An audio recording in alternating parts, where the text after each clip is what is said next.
அதனால உங்க ஊருக்காரங்க புரோட்டா பீஃப் கறினா அவ்வளவு அலையறீங்க. അലയും ഈ പൊറോട്ടയും ബീഫ് റോസ്റ്റ് എന്ന് പറഞ്ഞാൽ ഞങ്ങൾ മലയാളികൾക്ക് അത് വെറും ഒരു ഭക്ഷണമല്ല, ഒരു വികാരമാണ്. அப்படியா? മച്ചാ, അതായത് ബീഫില്ലേ, ബീഫ് നന്നായിട്ട് വാഷ് ചെയ്തിട്ട് അതിങ്ങനെ ചെറിയ ചെറിയ ചെറിയ ചെറിയ കഷ്ണങ്ങളാക്കിയിട്ട് മുറിക്കും. എന്നിട്ട് അതിൽ ഇച്ചിരി ഉപ്പ്, ഇച്ചിരി മുളക് പൊടി, ഇച്ചിരി മഞ്ഞപ്പൊടി, കുറച്ച് പെപ്പർ, ഇതൊക്കെ ഇട്ടിട്ട് നന്നായിട്ട് ഇങ്ങനെ മിക്സ് ചെയ്യും.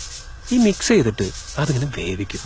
ഇതിങ്ങനെ വെന്ത് വരുമ്പോ കുറച്ച് മല്ലിപ്പൊടി ഇട്ടിട്ട് ഈ വഴറ്റി വെച്ചിരിക്കുന്ന വെളുത്തുള്ളി ഇടും.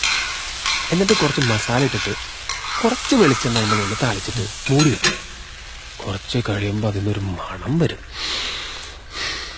അപ്പം അതിങ്ങനെ തുറന്നിട്ട് അതിനൊരു തവി കൊണ്ട് കുറച്ച് ബീഫ് റോസ്റ്റ് എടുത്ത് പ്ലേറ്റിലേക്ക് ഇട്ട് നല്ല മുരിഞ്ഞൊരു പൊറോട്ട എടുത്ത് അതിൽ നിന്ന് ഒരു ചെറിയ പീസ് ഇങ്ങനെ കീറിയെടുത്ത് ചാറിൽ മുക്കി ഒരു ബീഫിന്റെ കഷ്ണം ഇങ്ങനെ പൊതിഞ്ഞെടുത്ത് നിങ്ങൾ കഴിച്ചാൽ